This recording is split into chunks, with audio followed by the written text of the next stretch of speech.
excited to add Oladapo and Monk to the equation. Two very good football players, good guys. Monk, we see as an interior offensive lineman, guard, center, swing, quick, strong, elite wiring. When you talk to the people at the school there, two-time captain, alpha, all the things you want in a guy like that. And Oladapo, same. Played a lot of football. Smart kid, very versatile player. So I'll turn it over to you guys with any questions. Jon-Eric, did you guys pay attention to anything besides safeties at the Senior Bowl?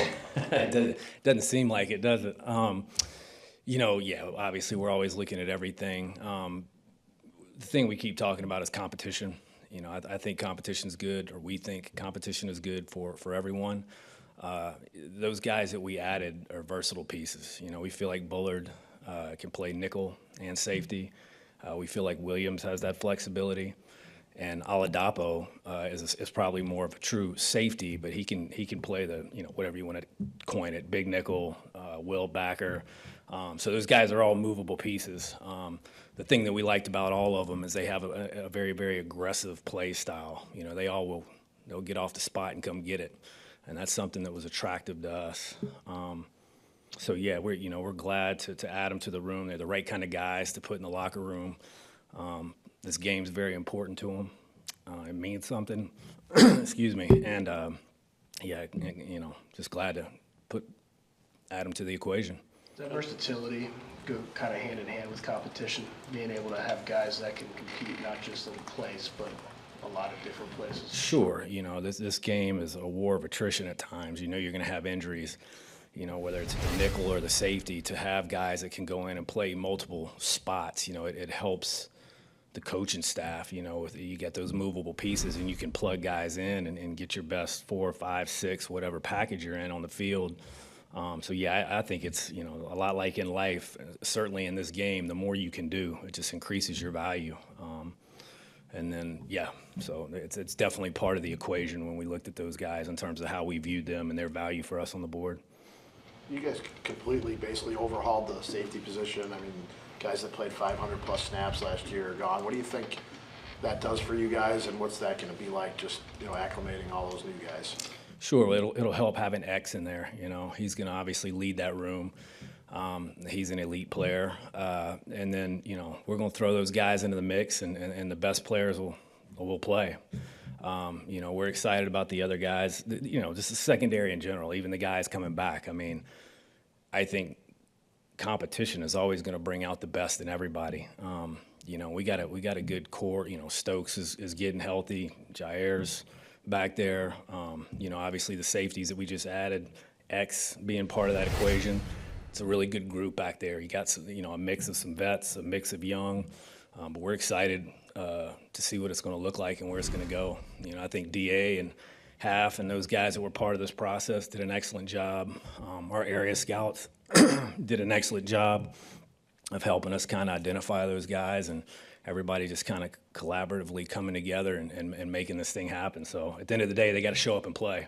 Everybody loves them today, but we feel pretty good about them doing that. With Monk, I know he started some at right tackle. Can he help out on the edge in a pinch, or do you see him more as an interior guy? I mean, in a pinch, yes, but I think he's a guard, center, swing. We definitely feel like he can play in there. He's quick, very quick, strong, aggressive play style, excellent motor, gets after it. He's a snap to whistle kind of guy. Like I said, his play style and the way they talk about him, his wiring, he's an elite guy. He's a leader. He kind of sets the tone at that program. Guys follow him, and I think that kind of oozes out on his film when you watch it. This guy's getting after it, and he's out there to win. What does it say about a guy who played 2-3 positions over the course of the game? It's not, like some of those guys have played a season here, then a season there, but he did it all, in a short span. Sure. I think it tells you, one, he's very intelligent.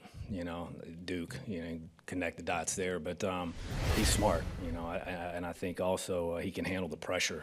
I think anytime you're adding guys to the equation, you want to make sure that they can adjust in the moment. It's kind of what we're talking about with the versatility. If you're a versatile piece, you got to be able to handle it from a physical skill set, trait standpoint, but you got to also be able to handle it between the ears. And I think he's done that.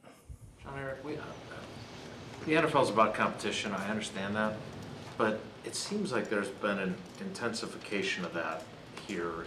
Goody talks about it a ton. You got so many young guys. You got the wide receiver position where guys have people nipping at their heels. Is there a different dynamic? Is there a greater intensity or focus on that? Because you guys are talking about it a hell of a lot. I think it's been something that we've always tried to do. I think maybe it's come to fruition with who we've added here over the last couple drafts. I think, again, that's a testament to our area scouts doing the work on these, it's one thing to set the board from, hey, this is this guy's talent level. This is his skill set. But our guys go into the school and they talk to 5, 6, 7 different people trying to figure out who you're investing in. What are they made of? And we've invested in some guys that are made of the right stuff the last couple of years, and they're not okay sitting over there. Comfort in this game is your greatest enemy. None of these guys are comfortable. That wide receiver room, nobody's cool. They all support each other, but everybody wants to be out there making plays. And when their time comes, they feel like they're the guy to make it. So yes, that is something that we've tried to focus on. Again, testament to Matt, his staff, certainly Goody, our personnel staff, and just getting the right guys in the equation, and then making sure we're developing them as they're here. Would you rather be one of the 5 youngest teams in the league year in and year out, or is that just something to go through as you're building a roster? I think it's a young man's game. I certainly think you want to avoid getting old, but I think it's nice to have a mix of vets and youth. I think it's an ebb and flow, right? It just kind of depends where you are contractually with other guys. But I think we do put an emphasis on staying young. We went through a couple years ago. We were aging. I think you could see that.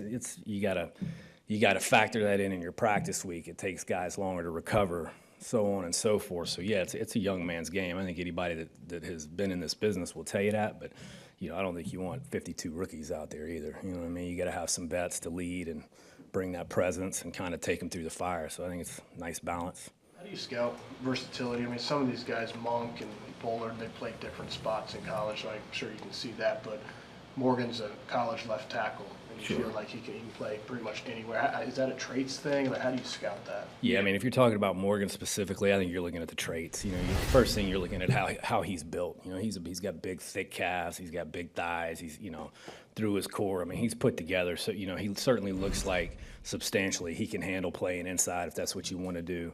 He can bend. He can play with leverage. So you're like, okay, if you want to kick him to guard, now he's a big man. He can bend. He can sink. He's going to have feet to adjust. You see that out there at tackle. So yeah, it's a traits thing. You're just kind of piecing it together. Are there any guarantees? No, but we feel pretty good about it. And then, like you said, with those other guys, we've seen them do it. Bullard's lineup at nickel. He's played safety. With Williams in particular, he's played more safety. I think especially at the Senior Bowl down there, you watched him pedal and change directions and do those kind of things. I mean, he was a very, very efficient mover in short space, which is what you would like your nickel to be. So we felt pretty good about that. That's kind of more in line with Morgan. You're looking at the traits, saying I think he can do it. He's smart, and those nickels in today's game, you got to play the pass, but you got to be willing to come up and put your face on somebody too. And he does that at any game you put on. I mean, he's coming downhill, and I mean, he enjoys that part of the game. So we felt pretty good about it. Jon-Eric, this is probably a weird question, but did you guys know that Monk was allergic to cold water? I heard about that. Not a concern for us. I think there's probably some humor in that, but yeah, we'll just make sure he doesn't go ice fishing. Jon-Eric, Sam Seale was down here a little while ago, and he was joking that it's been like 8 years since he's talked to us. Right. He's been here forever, obviously found some really good Hall of Fame players. Sure. What has he just meant to you and the organization behind the scenes, you think? Sam's the best. He's a guy that played. Make me get emotional talking about Sam.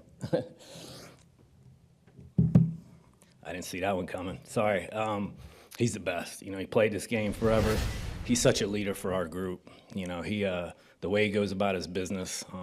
At this stage in his career, he's seen, not heard. He didn't come in the room. He's not the loudest one, But when you ask him, if Sam says the kid can play, you better pay attention.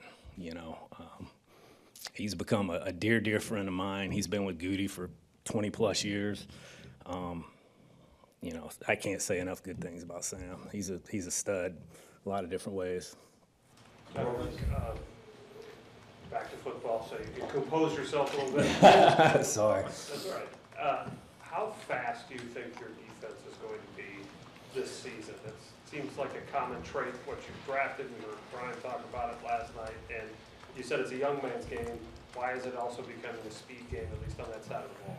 You know, it's a passing league. You know, I think you got to be able to play in space. You look at even like the body types, how they've changed. You know, the inside backer used to be a square, thick neck, come downhill, you know, put your face on people in the A gap.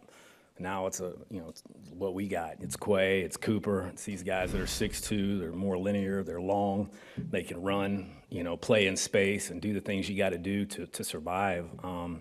So, I mean, I would think that's part of it. It's just the game spread out. You know, you got to be able to get from point A to B. So, yeah, I mean, I think that's part of it. I think our defense will be fast. Quay can run. Cooper, you know, that's one of the main things that attracted you to him. I mean, his speed is different. When he hits the gas and he's running things down, you know, there's a whoa factor to that.